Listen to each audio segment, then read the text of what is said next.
Alléluia. Pourquoi ce matin j'ai pas entendu un beau amen? Alléluia. Amen. Est-ce que nous pouvons bénir Dieu par nos acclamations, par des cris de joie?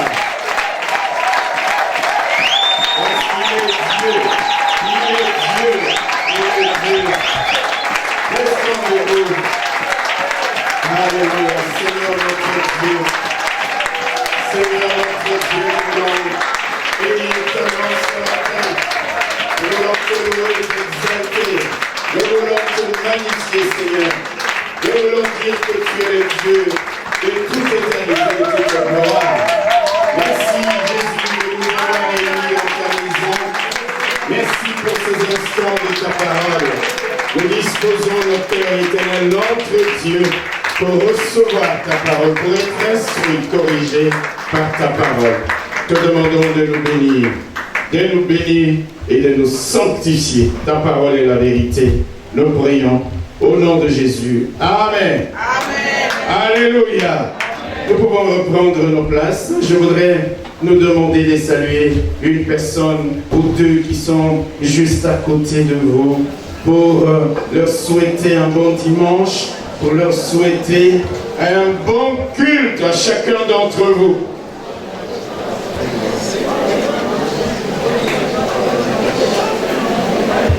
Et je voudrais demander à toutes les personnes qui sont dans le hall s'ils peuvent bien rentrer dans la salle, prendre place les uns les autres, éviter les va-et-vient, éviter les déplacements. Il y a encore des places quelque part.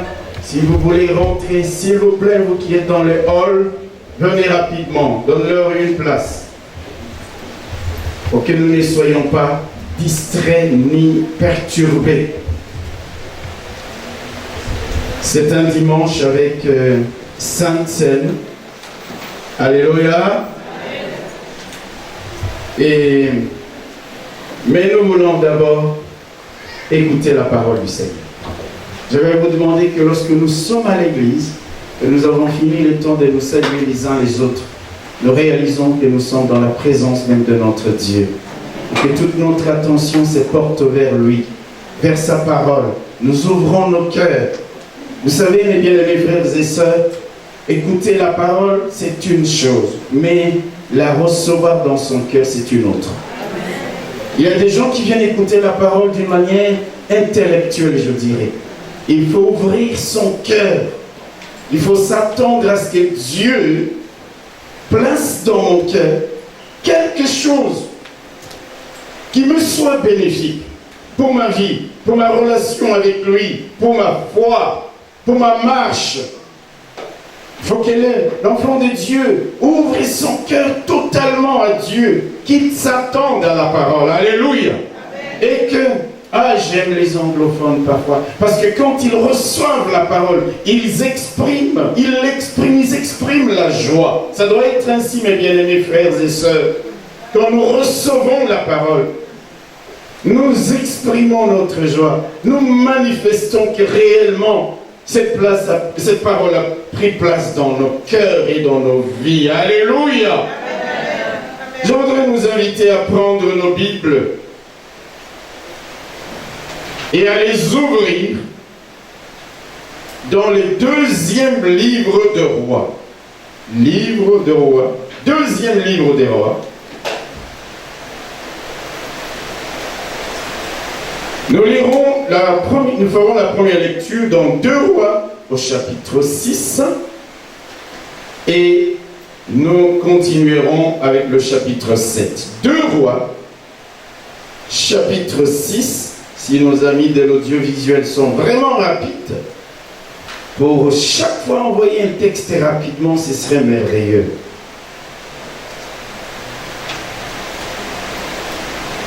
Deux Rois, chapitre 6, nous lisons les versets 32 à 33.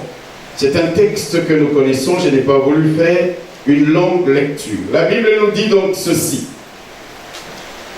Or, Élisée était assis dans sa maison, et les anciens étaient assis auprès de lui. Le roi envoya quelqu'un devant lui. Mais avant que le messager soit arrivé, Élisée dit aux anciens, « Voyez-vous que ce fils d'assassin envoie quelqu'un pour m'ôter la tête. Écoutez, quand le messager viendra, fermez la porte et repoussez-le avec la porte. Le bruit des pas de son maître ne se fait-il pas entendre derrière lui? » Élisée leur parlait encore, et déjà le messager était descendu vers lui et disait, « Voici, ce mal vient de l'Éternel. Qu'ai-je à espérer encore de l'Éternel? » Qu'ai-je? Écoutez bien ces paroles du messager. En fait, il rapporte les paroles du roi. Qu'ai-je à espérer encore de l'Éternel? Face à la situation qui est la nôtre, qu'ai-je encore à espérer de l'Éternel? Nous lisons, deuxième lecture, nous la faisons, tournez la page 2 Rois chapitre 7. La suite, 2 Rois chapitre 7, de versets 1 à 2. La Bible dit ceci. Élisée dit, c'est une histoire qui se passe en même temps. Ce n'est pas parce qu'on a subdivisé en chapitre 6 et 7 que c'est des années plus tard. Élisée dit, alors que le roi venait de dire, qu'ai-je à espérer encore de l'Éternel? Élisée dit, écoutez la parole de l'Éternel. Ainsi parle l'Éternel. Demain, à 7 heures, on aura une mesure de fleurs de farine pour un cycle et 2 mesures d'orge pour un cycle à la porte des Samaria. L'officier sur la main duquel s'appuyait le roi répondit à l'homme de Dieu, Quand l'Éternel ferait des fenêtres au ciel, pareille chose arriverait-elle? Et Élisée dit, tu leveras de tes yeux, mais tu n'en mangeras point. Amen. Amen. Tu leveras de tes yeux, mais tu n'en mangeras point. Le thème de notre message, je l'ai intitulé « Bannissez le fatalisme ». Alléluia. Amen. Chassez le fatalisme de votre vie. Bannissez le fatalisme de votre vie. Je voudrais d'abord m'expliquer. Je sais que vous savez ce que ça veut dire, mais laissez-moi expliquer le mot fatalisme dans mes propres termes. Le fatalisme, c'est cette attitude, cet état d'esprit qui consiste à se résigner devant le cours des événements et des choses. On se résigne. C'est cet état d'esprit qui consiste à dire il n'y a plus rien à faire. C'est cet état d'esprit qui consiste à dire que les choses ne vont pas changer, que ça ne vaut plus la peine de se battre, qu'il faut simplement baisser le bras. Ça ne vaut plus la peine de continuer à espérer. Le fatalisme, c'est cet état qui consiste à dire quoi que je fasse dans ma situation, les dés sont jetés, le sort est scellé, la conclusion est tirée. Résultat, on accepte les choses passivement. Quelqu'un m'entend? C'est ça le fatalisme. On ne réagit plus, on courbe les chines, on subit les événements. Les choses sont tellement compliquées qu'on se dit non, je me suis peut-être battu, mais là je constate qu'il n'y a plus rien à espérer. Je baisse les bras. Je ne réagis plus. Je subis les événements. Je les accepte tels qu'ils viennent. C'est ça le fatalisme. Il faut le bannir de votre vie. Alléluia. Dans les textes que nous avons lus, on retrouve cet état d'esprit dans les paroles du roi d'Israël. 2 Rois chapitre 6 verset 33 à la fin. Il dit, qu'ai-je encore à espérer de la part de Dieu? Qu'ai-je à espérer encore de l'Éternel? Si nous pouvons traduire les paroles du roi, cela signifie simplement ceci: tout est fini. Quelqu'un m'entend? Le sort est scellé. Le dernier chapitre est conclu. Il n'y a plus rien à attendre de Dieu. Il n'y a plus rien à espérer de Dieu. Et il n'y a plus rien. Rendons-nous aux Syriens qui nous ont encerclés. Capitulons devant les Syriens qui nous ont encerclés. On voit cette attitude de fatalisme dans les paroles du roi d'Israël. Alléluia. Mes frères, mes sœurs, je voudrais te dire une chose. Quelle que soit la situation que tu traverses, hello, quelles que soient les circonstances dans lesquelles tu peux te trouver, tu dois bannir un tel état d'esprit de ta vie. Amen. De telles paroles doivent sortir, ne doivent pas sortir de ta bouche. Alléluia. Tu ne dois pas baisser les bras. Tu ne dois pas subir passivement les choses, les circonstances ou les événements et dire rien ne changera. Non, il faut, quel que soit ce que tu vis aujourd'hui, bannis le fatalisme de ta vie. Ne dis pas non, non, non, non, les choses ne vont pas du tout changer, je vais subir les événements. Revenons dans notre texte. Je voudrais d'abord parler du contexte dans lequel Joram a prononcé ces paroles. Alléluia. Amen. Le contexte est le suivant. Ben-Hadad, le roi de Syrie, ennemi d'Israël, rassemble toute son armée et vient assiéger la Samarie. Et vient encercler la capitale du royaume du Nord, sur lequel règne Joram. Alléluia. C'est un siège où personne ne peut entrer dans la vie. Personne ne peut sortir de la vie. En d'autres termes, on ne peut pas commercer avec l'extérieur.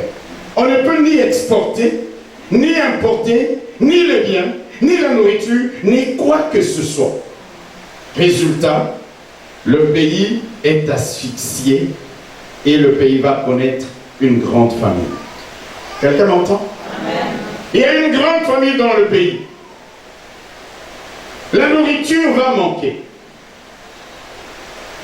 Et vous savez, dans ce genre de situations, l'inflation va galoper. On trouve très peu de nourriture, que ce que l'on trouve, il faut payer cher pour l'avoir. Les prix augmentent, c'est ce qu'on appelle en économie l'inflation. C'est ce qui arrive en Samarie. Les gens étaient même prêts, étaient d'accord à payer des prix exorbitants pour des aliments impurs. Acheter la tête d'un âne pour tellement d'argent, parce qu'il n'y avait rien dans le pays, il n'y avait plus rien dans la ville. Manger les aliments impurs n'était plus quelque chose de honteux. Payer le prix fort pour manger des choses impures n'était plus un problème pour les habitants des Samaries. Quand nous lisons l'histoire, nous allons voir que la situation était devenue tellement grave que deux femmes se sont entendues. Les deux femmes ont fait un deal. Elles ont dit, nous n'allons pas mourir de faim. Toi tu as un fils, moi j'ai un fils. Nous allons manger ton fils aujourd'hui. Et quand on aura fini, nous allons ensuite manger l'autre fils. Est-ce que quelqu'un entend? Amen. Là, nous sommes dans une situation de cannibalisme, mes frères et sœurs. Quand je lis ça dans la parole de Dieu, je me dis, c'est grave. C'est très grave. Vous savez, il y a des choses que nous lisons. Nous ne réalisons pas la profondeur et la gravité de ces choses. Quand une femme qui a porté un bébé pendant 9 mois dans son sein, vous savez, une maman peut encore accepter de mourir de faim, mais trouver quelque chose à nourrir, à manger pour son enfant. La situation était grave. Alors l'une des femmes prend son bébé et elle fait cuire son bébé. Et les deux femmes mangent cet enfant. Au bout de quelques temps, la femme qui avait le fils, on lui dit, maintenant c'est le tour de ton fils, on va le manger. La femme lui dit, maman, on ne va pas manger mon enfant. Elle est allée cacher son enfant. Mes frères et sœurs, écoutez le contexte dans le cas. Alors Joram, un jour le roi, Joram, il est en train de passer, cette femme lui crie, oh mon roi, regarde le problème que j'ai avec ma voisine. Nous avons fait un deal, on a mangé mon enfant, maintenant c'est son tour, et elle ne veut plus manger, qu'on mange son enfant. Alléluia. Amen. Il dit, moi je me suis fait rouler. C'est dans ces contextes-là que Joram arrive à comprendre l'état dans lequel cette femme se trouve. Je voudrais vous dire, Joram c'est qui est le roi d'Israël en ce moment-là, en Samarie. Joram, c'est le fils d'Akab et de Jézabel. C'est lui qui est monté sur le trône à la place de son père Akab quand il est mort. Alléluia! Est-ce que quelqu'un m'entend? Alors quand Joram entend ces témoignages de cannibalisme de la part de cette femme, il dit, aujourd'hui, je vais faire tuer Élisée. Ils s'en prennent à Élisée. Ils jurent de le tuer. Vous vous rappelez qu'autrefois, lorsqu'il y avait un problème de famine aussi en Israël, Jézabel, après qu'Élie ait massacré les prophètes de Baal, Jézabel avait dit, aujourd'hui, je vais massacrer Élie. Élie qui était le maître d'Élysée. Est-ce que quelqu'un me suit? Ça veut dire, mes bien-aimés frères et sœurs, que Joram veut agir vis-à-vis d'Élysée exactement comme sa mère Jézabel avait voulu agir vis-à-vis d'Élie. J'ai presque envie de dire, telle famille, tel fils. Mes frères et sœurs, regardez, c'est pourquoi Élisée l'appelle fils d'assassin. Il dit, j'entends les pas de ce fils d'assassin en train de venir. Et j'entends les pas de son messager en train d'arriver dans ma maison. Mes frères et sœurs, regardez, telle famille, tel fils. Peut-être que ça ne se dit pas, on a l'habitude de dire tel père, tel fils, ou tel mère, telle fille. Mais là, j'invente et je dis à la lumière de la parole de Dieu, telle famille, tel fils. Je comprends pourquoi dans nos pays d'Afrique, parfois, on doit faire attention. Dans les familles, on doit mettre les pieds. Est-ce que je parle à quelqu'un? Faisons très attention. Il y a certaines familles dans lesquelles vous ne devez pas mettre les pieds, ni vous engager. Ça, c'est la famille de Jézabel. Depuis Jézabel, Akab. Maintenant, ça descend jusqu'à leur fils Joram. Est-ce que quelqu'un m'entend? Élie a eu affaire à Jézabel, la maman. Et maintenant, c'est Élisée qui a affaire à Joram, le fils de Jézabel. La même famille n'a que des problèmes qu'avec les serviteurs de Dieu. Et là, jeune fille, jeune homme, fais attention, tu mets les pieds. Vous savez, nous venons à l'église, parfois quand nous écoutons la parole de Dieu, ça entre ici et ça sort de l'autre côté. Prenons garde. Fais attention où tu mets les pieds. Dans quelle famille tu mets les pieds? Et quelqu'un ne dit même pas amen. Alléluia. Élie avait eu des problèmes avec la même famille. Et Élisée va avoir des problèmes avec la même famille. Et frères et sœurs, ce que je peux aussi vous dire, c'est ceci. Dans le ministère, tout comme dans la vie chrétienne, quand on aime Dieu, quand on sert Dieu, cela se fera toujours dans les combats. Élie a eu ses combats. Élisée a pris le flambeau. Je parle à quelqu'un. Aujourd'hui, c'est votre pasteur qui vous parle. Demain, peut-être c'est vous qui prendrez le flambeau, ici ou ailleurs. Il faut que vous sachiez que vous aurez à faire ce ministère dans les combats. Vous aurez de l'opposition. Vous aurez de l'adversité. Vous ferez ce ministère dans les critiques, dans les complots, dans les calomnies. Mais ne t'en fais pas. L'Éternel, ton Dieu, a déclaré ceci. Toute arme forgée contre toi sera sans effet. Alléluia. J'aime qu'on lise ce texte dans Ésaïe au chapitre 54, verset 17. Pour que tu ne sois pas troublé. Lorsque les problèmes vont commencer à venir, alors que tu marches avec Dieu, alors que tu sers Dieu, pour que tu ne sois pas troublé, pour que tu ne sois pas paniqué. Écoutez ce que la parole de Dieu te dit. Il dit ceci: toute arme forgée contre toi sera sans effet, et toute langue qui s'élèvera en justice contre toi, tu la condamneras. Écoutez ce que la Bible dit. Tel est l'héritage des serviteurs de l'Éternel. Tel est le salut qui leur viendra de moi, dit l'Éternel des armées. Acclame la parole du Seigneur. Il dit, tel est l'héritage.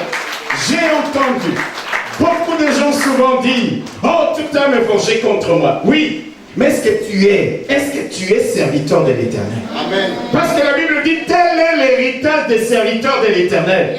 Tu ne peux pas être serviteur de Dieu et critiquer tes frères et sœurs, et critiquer ton pasteur, et critiquer l'église, critiquer tout le monde. Non, non, non, non, non. Là, tu es au service de Satan. Mais lorsque tu sers Dieu, que l'opposition vienne de Jézabel, que l'adversité vienne de Joram, que l'adversité vienne de puissance des ténèbres, il y a une promesse sur laquelle tu peux t'appuyer en disant, Seigneur, tu y as dit, toute arme forgée contre moi, je te sers et je t'aime. C'est l'héritage des serviteurs de l'Éternel. C'est que toute arme forgée contre moi sera sans effet, sans effet, sans effet, sans effet. Alléluia! C'est comme ça qu'Élisée ne tremble pas devant les menaces de Joram. Joram jure de faire décapiter Élisée qui l'accuse, lui et Dieu, de n'avoir rien fait pour qu'on n'en arrive pas dans une telle situation de famine. Le dimanche prochain, je vous donnerai les raisons. Pourquoi ils s'en prend à Élisée? Aujourd'hui, on a passé des temps, on va passer à la Sainte Seine, alors j'abrège. Alléluia. Alors Joram, il lui envoie un messager. Il dit, va dire à Élisée qu'aujourd'hui, sa tête ne va plus reposer sur ses épaules. Élisée est assis dans sa maison avec les anciens d'Israël. Ça montre la considération que les gens avaient vis-à-vis du serviteur de Dieu. Aujourd'hui, on a perdu l'essence du sacré. On a perdu la considération vis-à-vis des hommes de Dieu. Et Élisée est là dans la maison. Et Joram est en train de comploter dans son palais. Et bien, il lui envoie un messager. Il va lui dire, il n'y a plus rien à espérer. C'est-à-dire, je n'ai plus rien à perdre. Je n'ai plus rien à perdre. Il envoie un messager à Élisée. Et qu'est-ce qu'il fait? Lui-même, le roi Joram, il marche après le messager qu'il envoie avec ses gardes du corps et certainement avec un coupeur de tête. Ils viennent vers la maison d'Élisée. Oh, mes frères et sœurs, il y a des moments pendant que tu es calme chez toi. Il y a des gens qui complotent contre toi. Si nous pouvons réaliser la grâce que Dieu nous fait. Si tu es là, il y a tellement de complots auxquels tu as échappé. Il y a tellement de pièges auxquels tu as échappé. Parce que Dieu voyait tout. Même alors que toi tu ne voyais pas. Même alors que toi tu ne te rendais même pas compte. Il y a ton Dieu. C'est lui qui a dit que tu es la prunelle de son œil. C'est lui qui a dit que si tu reposes à l'ombre de ses ailes, que 1000 tombent à ton côté, 10 000 tombent à ta droite, tu ne seras pas atteint. Nous ne réalisons pas toujours. C'est pourquoi parfois quand nous venons à l'église, nous louons Dieu.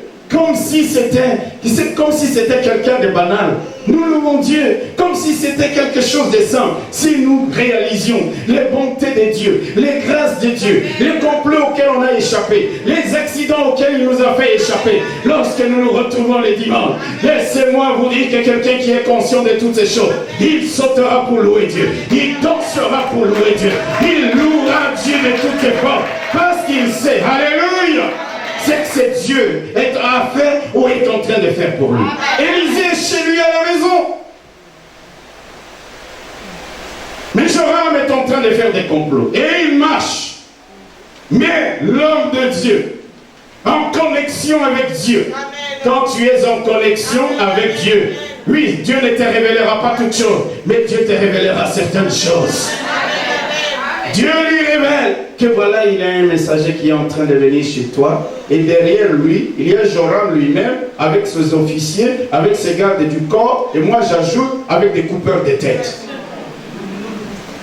Alors il dit aux anciens, quand ce fils d'assassin arrivera ici, fermez la porte. Amen. Hello. Amen. Et ils viennent. Et ils avancent. Et ils arrivent devant Élisée, devant la porte d'Élisée. Le roi est là. Il a mis la parole dans la bouche de son messager. Alors le messager de la part du roi, il dit à Élisée tellement de choses, mais c'est que la Bible résume, il dit, qu'ai-je à espérer encore de l'Éternel? Il n'y a plus rien. Nous sommes assiégés. La famine est profonde. L'inflation est terrible. Les gens commencent à manger même leurs propres enfants. Je n'ai plus rien à perdre parce que ce mal vient de Dieu. Je vais te tuer, toi qui es le représentant de Dieu dans ce pays. Mes frères et sœurs, je vais vous dire une chose.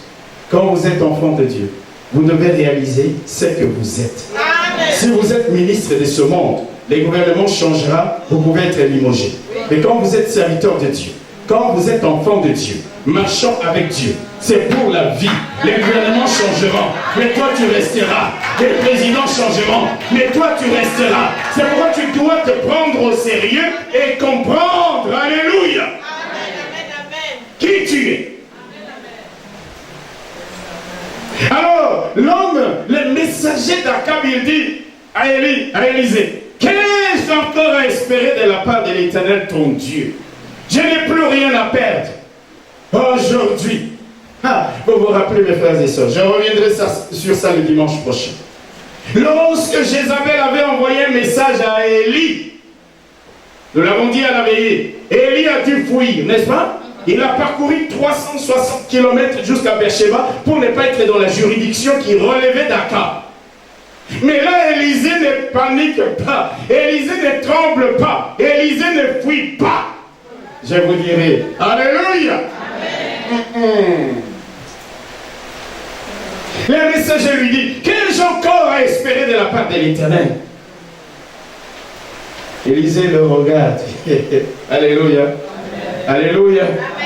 Élisée ne se laisse pas troubler. Ni par les menaces de Joram, ni par l'expédition punitive qui vient à lui, ni même par les déclarations fatalistes du roi. Non, non, non. Face à tout cela, Élisée libère la parole que Dieu lui donne. Élisée libère la parole que Dieu lui donne. Il leur dit, écoutez, ainsi parle l'Éternel. Alléluia. Écoutez, ainsi parle l'Éternel. Là, nous sommes dans, c'est comme je vous l'ai dit, 2 Rois au chapitre 7. Alléluia. Est-ce que quelqu'un me suit comme je suis en train d'avancer là? Élisée leur dit, il se lève devant eux, il les regarde. Oh, ça gêne. Ça gêne. Je vais vous dire une chose. La parole de Dieu est au-dessus des rois. La parole de Dieu est au-dessus des officiers. La parole de Dieu est au-dessus des scientifiques. La parole de Dieu a autorité. Élisée se tient devant eux et il dit, écoutez la parole de l'Éternel. Le calme est plat. Ainsi parle l'Éternel.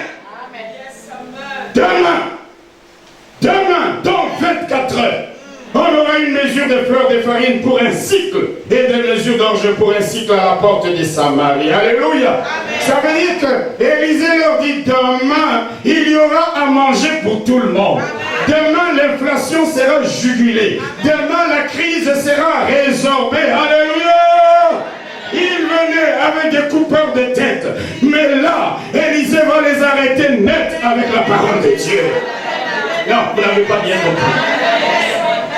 Je vous ai dit que le roi marchait avec ses officiers, avec ses gardes du corps, mais comme il avait juré de trancher la gorge à Élie, il y avait parmi, derrière lui, dans cette délégation, 2 coupeurs de tête. Il venait avec les épées. Et Élisée n'avait rien. Élisée s'est tenu devant eux. Est-ce que je parle à quelqu'un? Il les a regardés, il a vu les épées, il n'a pas tremblé. Il a vu les coupeurs des têtes, il a vu les bourreaux. Vous savez, quand on engage un bourreau dans ce genre de gouvernement, ce n'est pas des gens maigres comme votre pasteur là. Ce n'est pas des gens comme ça. C'est des castards. Quand tu les regardes, déjà tu trembles. Élisée les regarde et il ne tremble pas. Il ne tremble pas. Face à leur épée, il va leur opposer la parole de Dieu. Il dit, écoutez, ainsi parle l'Éternel. Alléluia. Demain, à la même heure,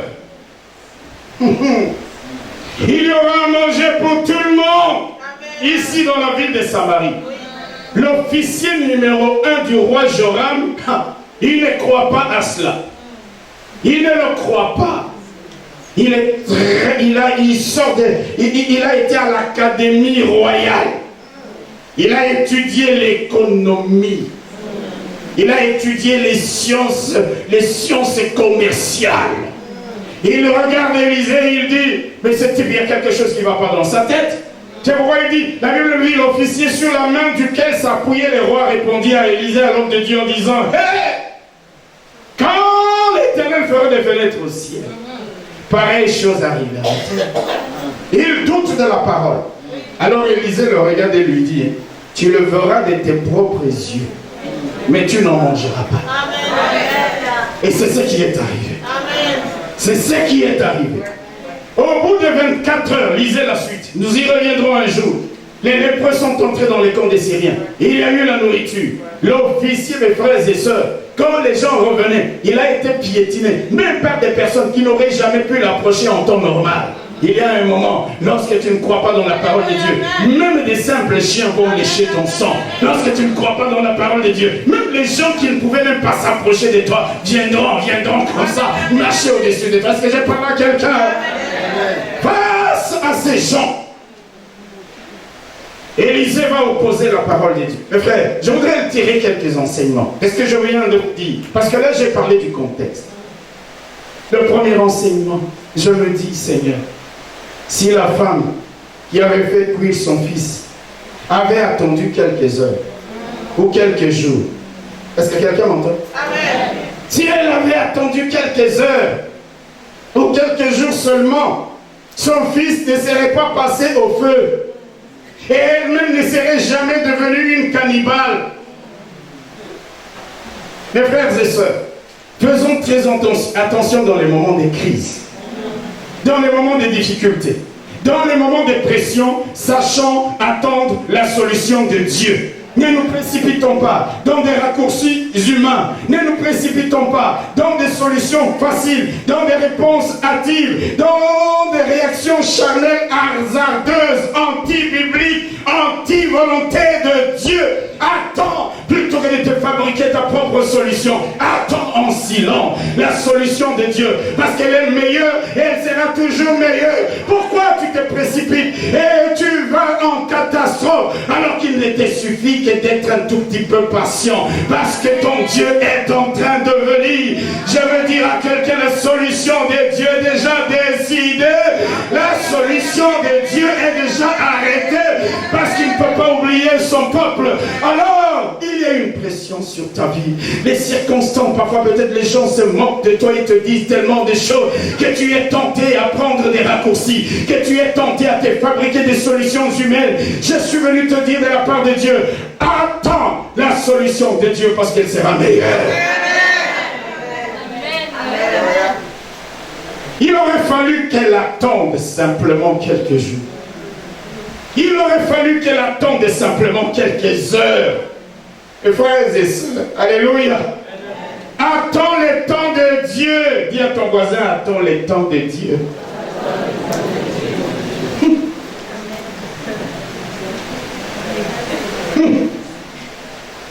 Est-ce que je parle à quelqu'un ce matin? Tu risques de porter une étiquette que tu n'aurais même pas pu porter.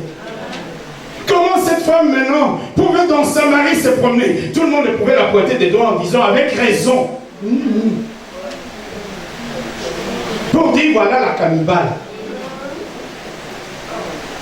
Hello? Voilà la femme qui n'a pas pu attendre un peu, qui a sacrifié son fils. Alors que Dieu, je vais vous dire une chose, nous enfants de Dieu, nous passerons par des moments difficiles, mais Dieu ne nous oubliera jamais. Jamais.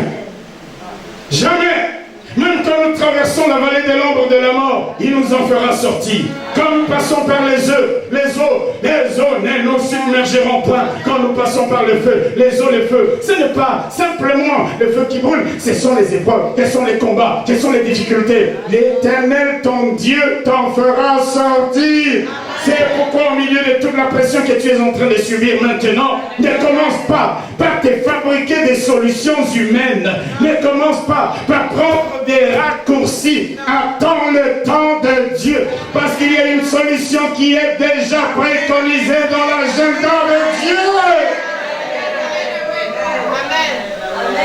Je voudrais dire à quelqu'un, ce matin, une chose.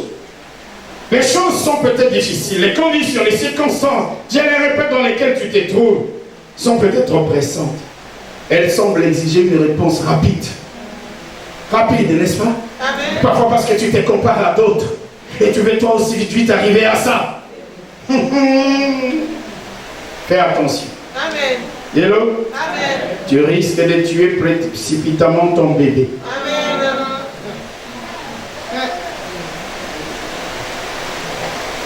Quand on n'est pas patient dans notre marche avec Dieu, nous allons tuer vite nos bébés. Nous allons devenir trop vite des cannibales. Je ne sais pas si ça s'est dit au pluriel cannibaux, je sais pas. Peu importe. Est-ce que je parle à quelqu'un? Est-ce que je parle à quelqu'un? Ce soir, ce matin, je suis venu te dire une chose. Tu as un enfant, n'est-ce pas? Tu as un bébé comme cette femme. Et donc? Amen.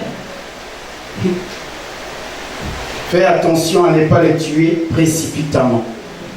Fais attention à ne pas tuer ton rêve précipitamment. Fais attention à ne pas tuer ta vision précipitamment. Non, quelqu'un n'a pas entendu ce que j'ai dit. Ouais. Fais attention à ne pas tuer ton bébé. Trop vite. Parce qu'il y a la pression. Parce que les conditions sont là. Qui marchent contre toi. Parce que la menace est là. Fais attention. Je voudrais te le dire. Fais attention. À ne pas tuer précipitamment ton bébé. Tu as une vision que le Seigneur a déposée sur ton cœur. Mais tout autour de cette vision, ce sont des choses contraires que tu vis. N'abandonne pas précipitamment ta vision. Ne fais pas passer par le feu ta vision. Ton mariage peut être secoué. Ne le fais pas passer par le feu précipitamment. Est-ce que je parle à quelqu'un? Tes idées semblent être contraires à toutes les idées des autres. Ne les fais pas passer au feu précipitamment. Garde-les, parce qu'il y a encore le plan de Dieu pour que tes idées un jour puissent éclore, pour qu'un jour ton bébé puisse continuer à vivre. Pourquoi tu le massacres aussi vite? Parce que les situations, les circonstances te poussent à les faire maintenant. C'est une solution personnelle, charnelle, humaine. Tu n'attends pas la solution de Dieu. Mais moi, je te dis que tu risques de porter un nom, tu risques de porter un titre, tu risques de porter un qualificatif que tu n'aurais jamais porté si tu étais patiente pour attendre le temps de Dieu et pour voir ton bébé grandir et pour voir ta vision aller de l'avant et pour voir tes rêves se réaliser et pour voir tes études reprendre. Ne mets pas au feu précipitamment tes études parce que tu vas échouer. Non, il y a le plan de Dieu. Je vais te dire que même les grands scientifiques, quand ils échouaient, ils n'ont pas abandonné leurs rêves, ils n'ont pas abandonné leur vision, ils n'ont pas abandonné leurs réflexions, ils n'ont pas abandonné leurs recherches. Alors si les gens du monde peuvent faire ça, trop vite, mangeons nos bébés.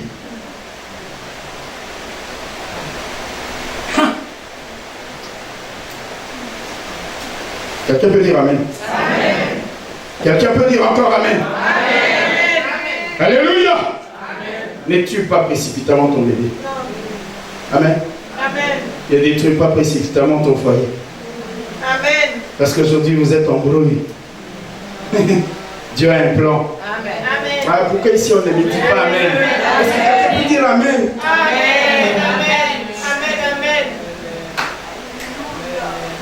Est-ce que quelqu'un peut saisir la parole? Amen. Amen. Amen.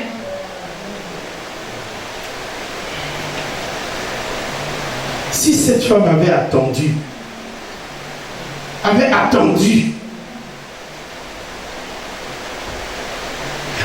que Dieu parle.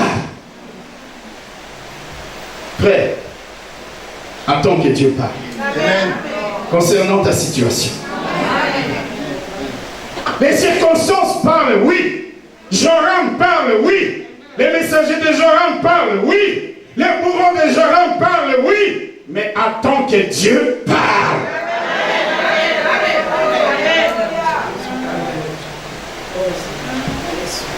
Attends que Dieu parle. Car seule la solution de Dieu est la meilleure. C'est pourquoi Jérémie disait dans Lamentation chapitre 3 verset 26, il dit il est bon d'attendre en silence les secours de l'Éternel.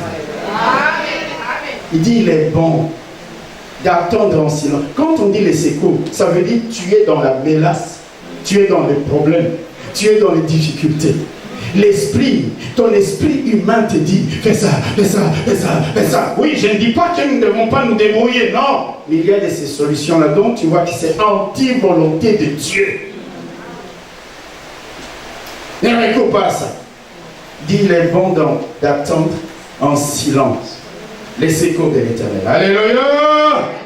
La deuxième leçon, je voudrais te dire mon frère, ma soeur, en temps de crise, lorsque les choses se compliquent, lorsque les circonstances deviennent extrêmement difficiles, mieux vaut, hello, hello, mieux vaut savoir d'abord ce que Dieu dit.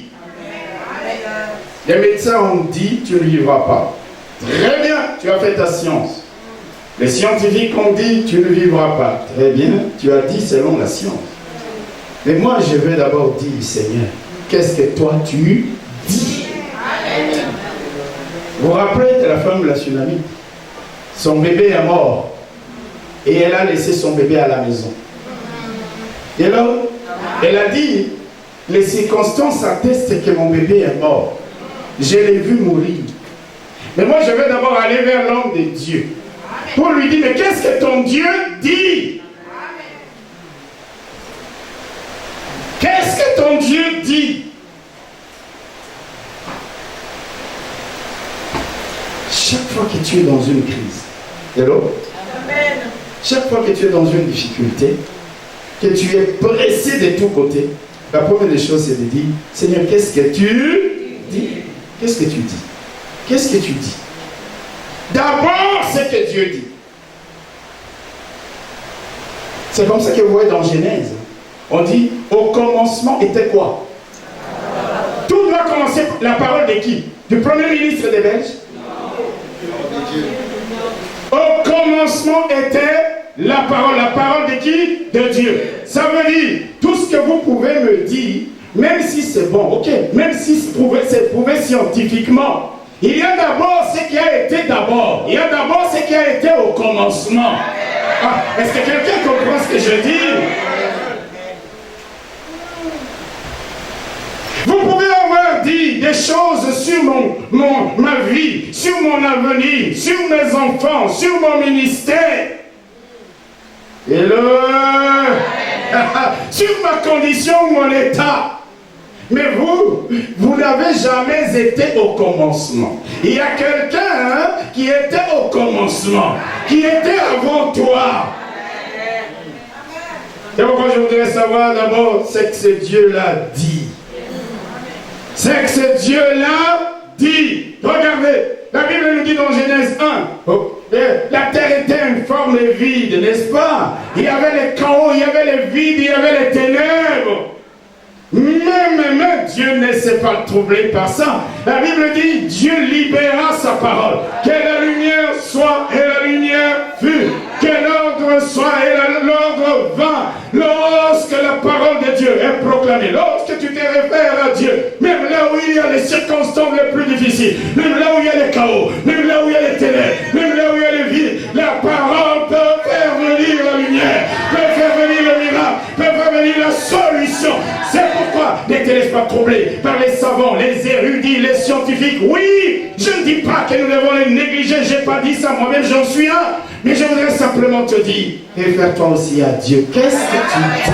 Seigneur, que dis-tu? Que dis-tu? Alléluia! Peu importe ce que la réalité me fait voir, peu importe ce que mes sens me communiquent, peu importe ce que les circonstances attestent, peu importe ce que les savants disent, ce qui importe et qui compte, c'est ce que Dieu dit.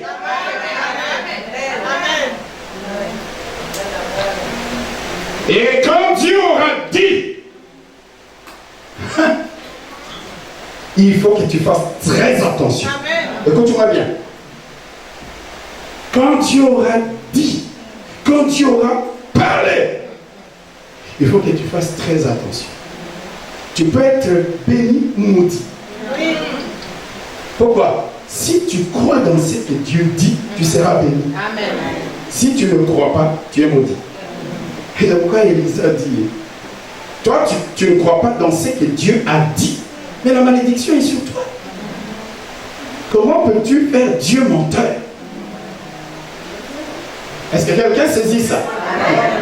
Vous savez, la Bible nous dit, c'est par la foi que tout devient possible. Quand Dieu a parlé, mon frère, écoute-moi bien. Il ne suffit pas juste de dire Dieu a parlé. Il faut que tu commences à croire dans ce que Dieu a dit, même quand les circonstances disent le contraire. Même, ah non, quelqu'un n'a pas entendu ce que je dis.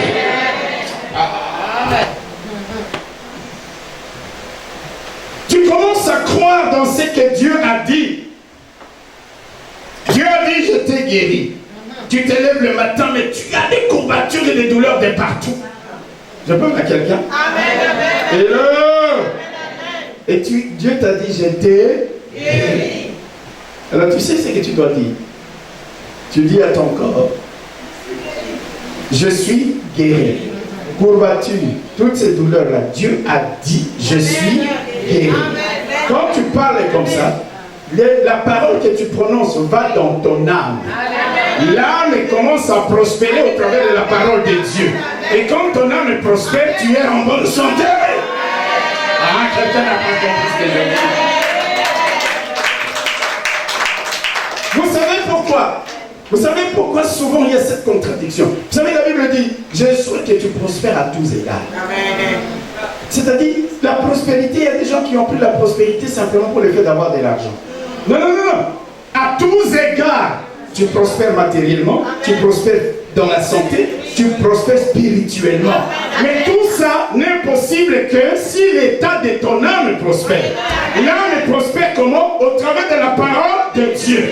Lorsque l'âme est nourrie par la parole de Dieu, la chair ne contrôle plus l'âme, c'est l'âme qui contrôle la chair. Et même quand le corps dit je suis malade, et l'âme lui dit tu n'es pas malade, parce que Dieu a dit tu es guéri.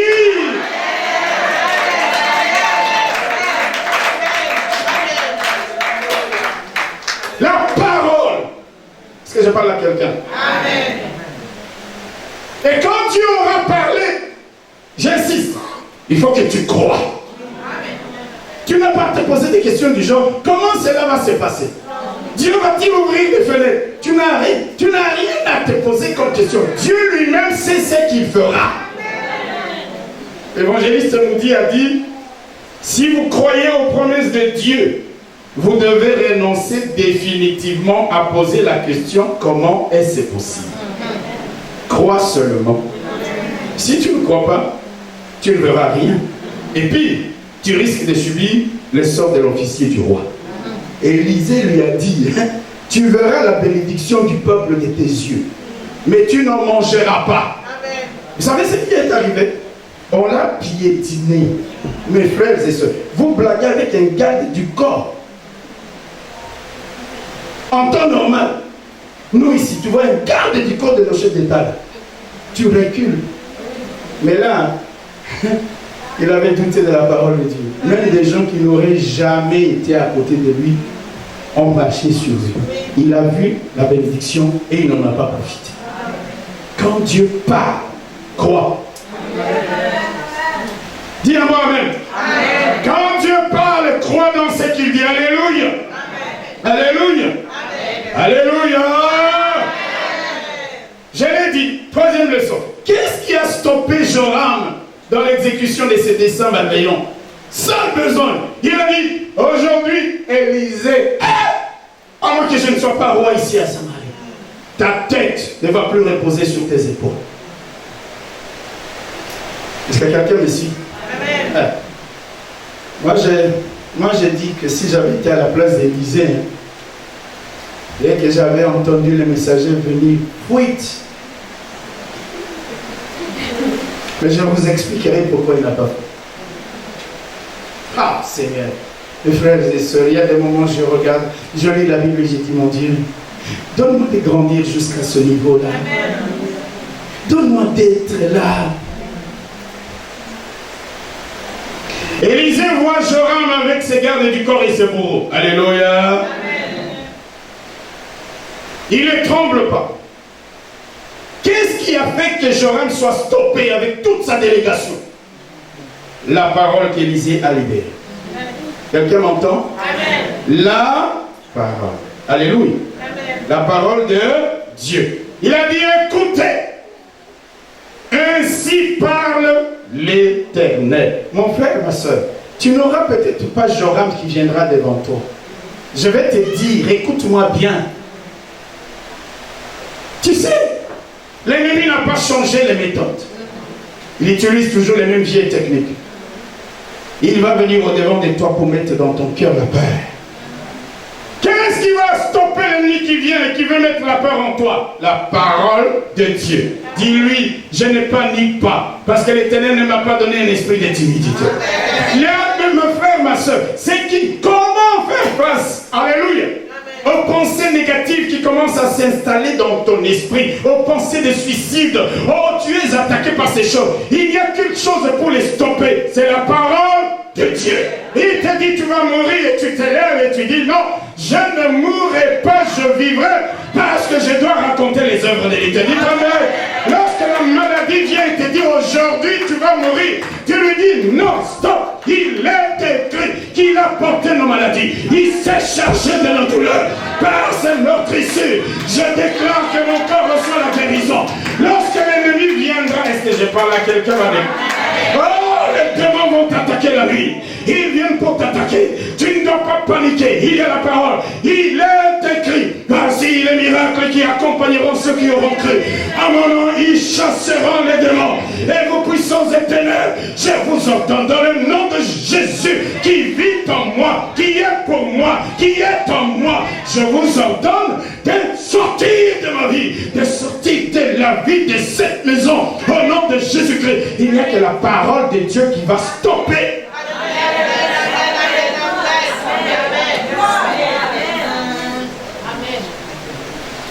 Nous sommes là en train de paniquer. Oh, Wapi Combo, où est le balai pour que je tape les démons? Les démons n'ont pas peur de balai.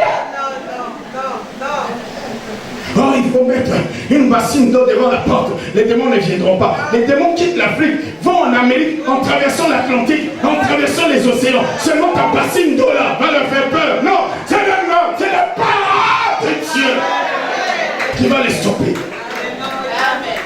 Est-ce que je parle à quelqu'un? Est-ce que je parle à quelqu'un? Lorsqu'il y aura de grandes montagnes devant toi et qui te diront tu ne passeras pas, tu lui diras il est écrit. Écoute, grande montagne, ainsi parle l'Éternel. Qui es-tu, grande montagne? Qui es-tu devant Zorobabel? Qui es-tu devant moi? Ainsi parle l'Éternel. C'est pourquoi la Bible dit que la parole de Dieu doit habiter pleinement en nous. Le problème, nous, c'est quoi? Ce sont les critiques, les calomnies, les haines, les colères qui nous remplissent. Le jour où tu vas apprendre à vider ton cœur de ces choses, mais à remplacer la place vide par la parole, lorsque Joram viendra avec sa délégation pour te faire peur, tu t'élèves et tu te tiens devant de lui. Et tu lui dis, Joram, ainsi parle l'Éternel. Et lui, il a dit, et tu lui dis, ainsi parle, écoute la parole de Dieu. Il faut que les montagnes entendent la parole de Dieu sortir de ta bouche. Il faut que la maladie entende la parole de Dieu sortir de ta bouche. Il faut que les circonstances entendent la parole de Dieu sortir de ta bouche. Il faut que les événements, même les plus contraires, tu t'élèves dans ta maison et tu leur dis ainsi, parle l'Éternel.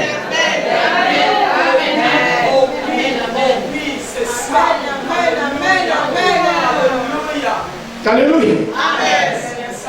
Face à Joram, confesse la parole de Dieu. Amen. Proclame la parole de Dieu. Cite les Écritures. Crie les promesses de Dieu. Élisée a stoppé Joram avec ainsi parle l'Éternel. Jésus a vaincu Satan avec un il est écrit. Et toi et moi aujourd'hui, vous voulez que nous adoptions quelle technique? Les techniques que nous devons adopter sont celles qui ont fait leur preuve. Et elles sont écrites dans la parole de Dieu. Stop Joram par la parole. Ah, vous n'avez pas dit un mot, amen. Aïe, aïe, aïe. Oh mon Dieu. Oh mon Dieu. Tu vois des choses bizarres. Et toi, tu ne fais que paniquer, que reculer, que paniquer, que reculer. Non, non, non, non. Tiens-toi comme si tu les voyais en face. Quelqu'un n'a pas compris ce que je dis. Seigneur. Vous savez, je vous montrerai quelque chose un jour. Je vous donnerai une révélation un jour grave qui fera que tu ne peux pas vivre dans l'échec. Et ça, je réserve. Je dirai le jour où il y aura moins de gens à l'église. Comme ça, les gens, les absents, ne comprendront pas ça. Vous allez comprendre pourquoi Dieu fait une corrélation entre le corps, l'âme et l'esprit. Ah, Seigneur. Le corps n'est rien. Hello? Amen. Vous savez, nous sommes trois parties. Oui. Corps, âme et... Tant que tu n'as pas compris comment ça marche là, tu vas tourner en rond. Et je t'expliquerai un jour. Amen. Le jour où il y aura moins de gens à l'église. Oui,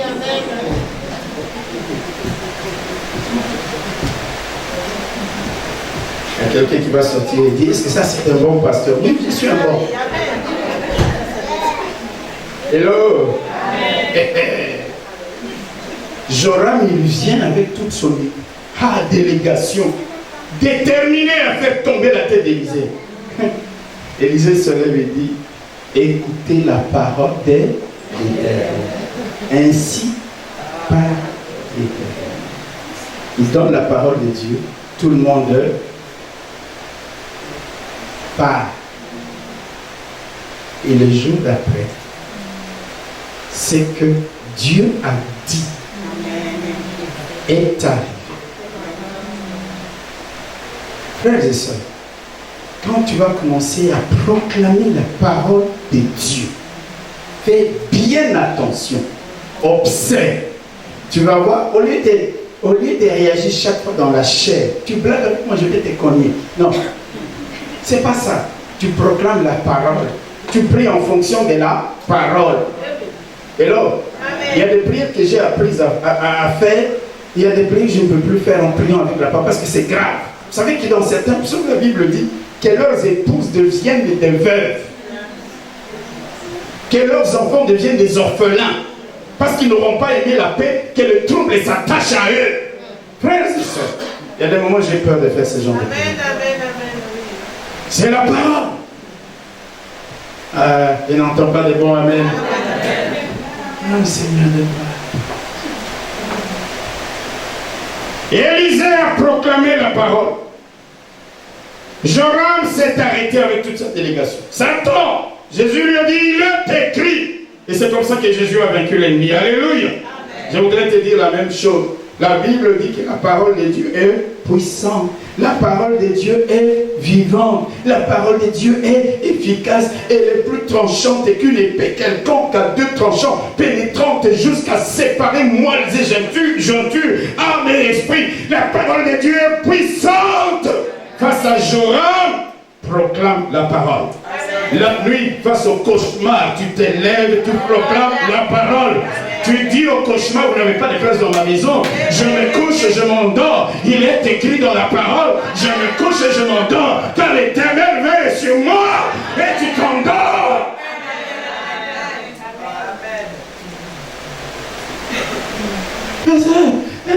Dans tes collés, pas fini dans Kingo. On m'a tordu les coups. Qu'est-ce que tu as fait la nuit? Quand tu t'es réveillé, que tu as senti que le torticolis a commencé. Pose-toi la main. Et tu dis torticolis. Tu sais ce qui est écrit dans la parole? Oui. Vous imposerez les mains aux malades. Oui. Ah là là. Et là. Bon. Il faut que je revienne un peu au texte, au thème du message. J'ai dit bannissez le fatalisme. Écoutez les paroles du roi Joram. Qu'est-ce qu'il dit? Il dit, qu'ai-je à espérer encore de l'Éternel? Vous entendez ça? En d'autres termes, qu'est-ce qu'il dit? Il n'y a plus rien à faire. Les Syriens nous ont encerclés. Il n'y a plus rien, il n'y a plus d'espoir. Ça ne sert plus à rien de se battre. Ça ne sert à rien de leur résister. Capitulons. Cédons. C'est ce qu'on appelle le fatalisme. Quelqu'un m'entend? Rendons-nous aux Syriens les pieds et les poings liés. Ça ne sert à rien. Mon frère et ma soeur, ici ce matin, il y a des gens qui sont comme Joram. Tu es là. Il y a des Joram ici ce matin. Amen. Face à leur situation, ils ont déjà tiré des conclusions hâtives du genre, il n'y a plus rien à espérer. Il y a des Joram ici. Face à leur situation, ils disent, il n'y a plus rien à attendre de la vie. Il y a des Joram qui vont nous regarder à travers ce film, cette vidéo. Au regard de ce qu'ils vivent comme situation, ils disent, il n'y a plus aucun espoir de voir la situation s'améliorer, de voir la situation changer, ou de voir la situation être renversée en notre faveur. Il y a des Joram ce matin ici. Amen. Si ce n'est pas vous qui avez dit ça, peut-être même d'autres personnes. Ils te regardent et disent, Il n'y a plus rien à retirer de ces jeunes hommes. Ah, baby, c'est fini. Certains viendront te dire, ça ne sert à rien de continuer à jeûner pour lui, pour ton frère. Ça ne sert à rien. Il n'y a plus rien à retirer. Laisse-moi te dire que les hommes ne peuvent pas écrire ton histoire. C'est Dieu. Et Dieu seul qui peut écrire les derniers chapitres de ton histoire. Dieu seul peut écrire les derniers chapitres de ta vie. Ne te laisse pas troubler, tiens bon, tiens ferme, alléluia. Attends jusqu'à ce que Dieu parle. Car tant que Dieu n'aura pas encore parlé, tout ce que tu vois, tout ce que tu vis, tout ce que tu entends, tout ce que tu sens peut changer, peut tout d'un coup changer. En moins de 24 heures, ça peut changer. Le roi avait dit, il n'y a plus rien à espérer. Mais Dieu a dit, demain, tout peut changer. C'est comme ça que l'officier, humainement parlant, je le comprends, et puis se dit non. Ce type ne comprend pas, juste pour la famine étalée peut-être. Comment peut-il s'imaginer qu'en moins de 24 heures, la situation va changer? Merci ma soeur. Que le Seigneur te bénisse. Alléluia. Alléluia. Comment peut-il dire ça? C'est impossible. Mais laisse-moi te dire, et tu le sais, ce qui est impossible aux hommes, ce qui est impossible aux hommes, complétez. Ce qui est impossible aux hommes est, dis-le encore, ce qui est impossible aux hommes est, tant que Dieu n'a pas encore parlé, je te rassure, tout ce que tu vis, tout ce que tu sens, tout ce que tu entends, même de la part des grands, peut changer en peu de temps. Alléluia. Si tu comprends cette vérité, tu ne peux pas accepter le fatalisme dans ta vie. Tu ne peux pas baisser les bras malgré les contextes difficiles. Tu ne peux pas capituler face à l'ennemi. Tu ne peux pas cesser de combattre. Tu ne peux pas cesser de croire. Tu ne peux pas cesser d'espérer. Tu ne peux pas cesser de t'attendre à Dieu. Oh, même si la situation semble perdue, désespérée, même si cela prend des années, depuis des années, ça peut changer en moins de 24 heures.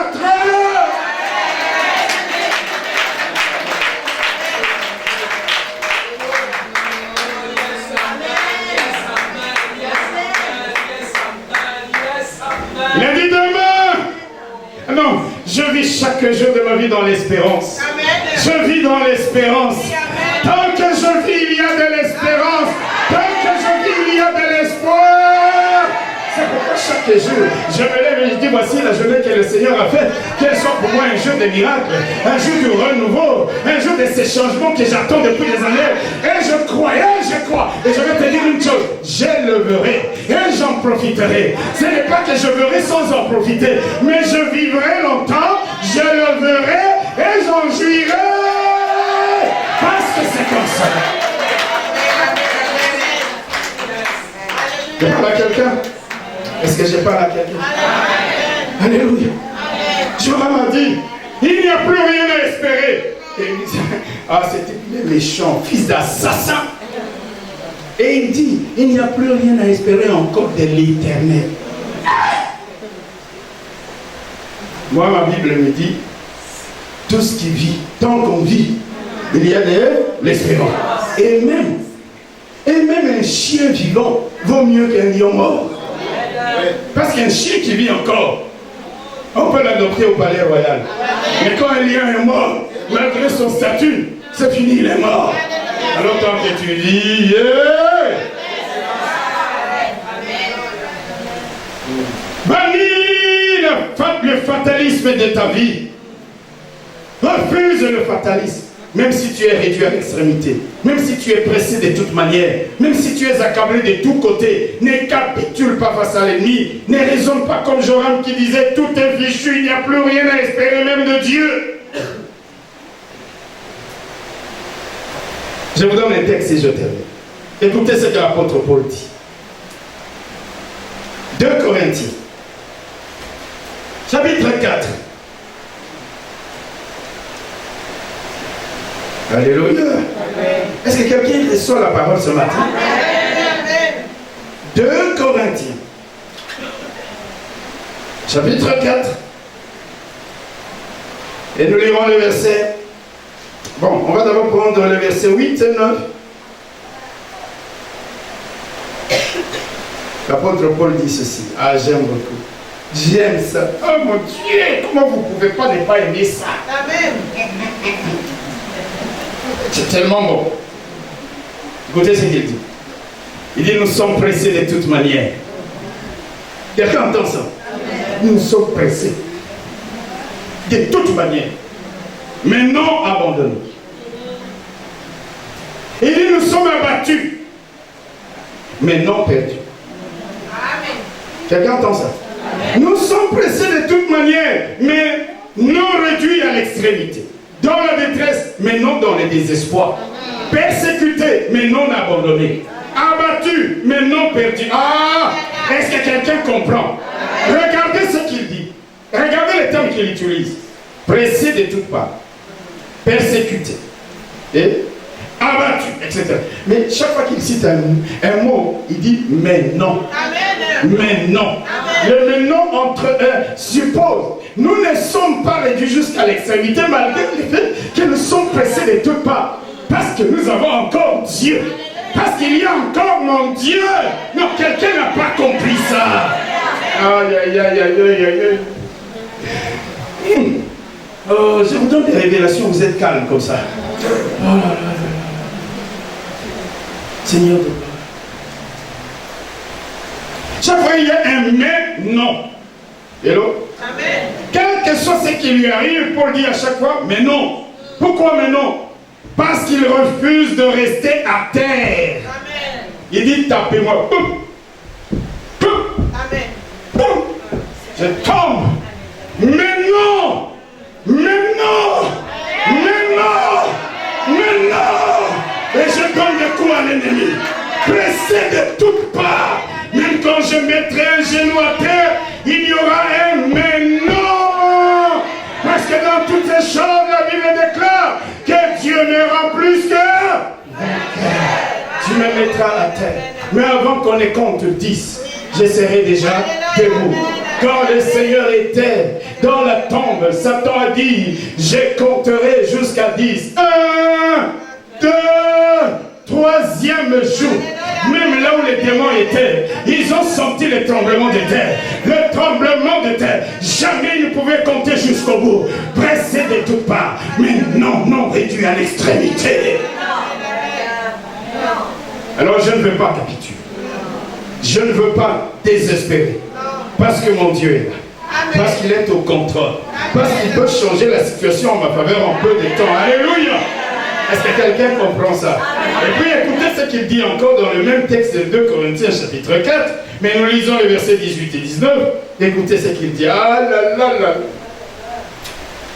Il dit, on peut commencer avec le verset 16. Il dit, Seigneur, ça c'est beau.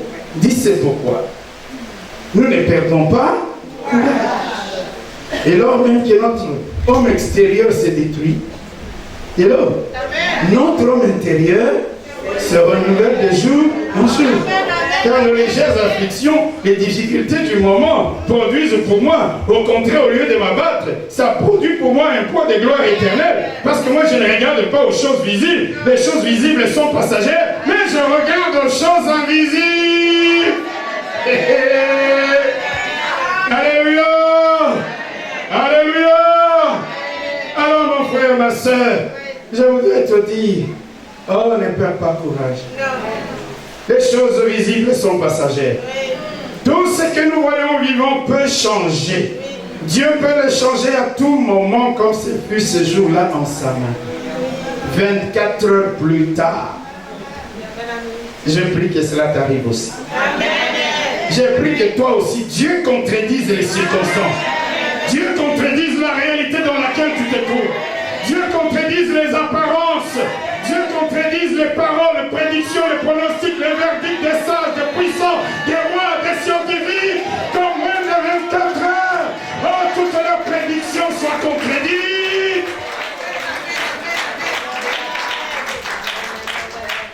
Dieu vous bénisse. Que Dieu vous bénisse. Que Dieu vous bénisse.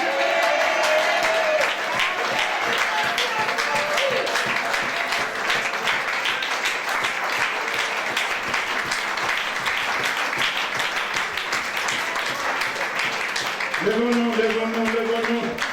C'est pas pour moi que vous acclamez. Acclamons la parole, acclamons la parole. Notre Dieu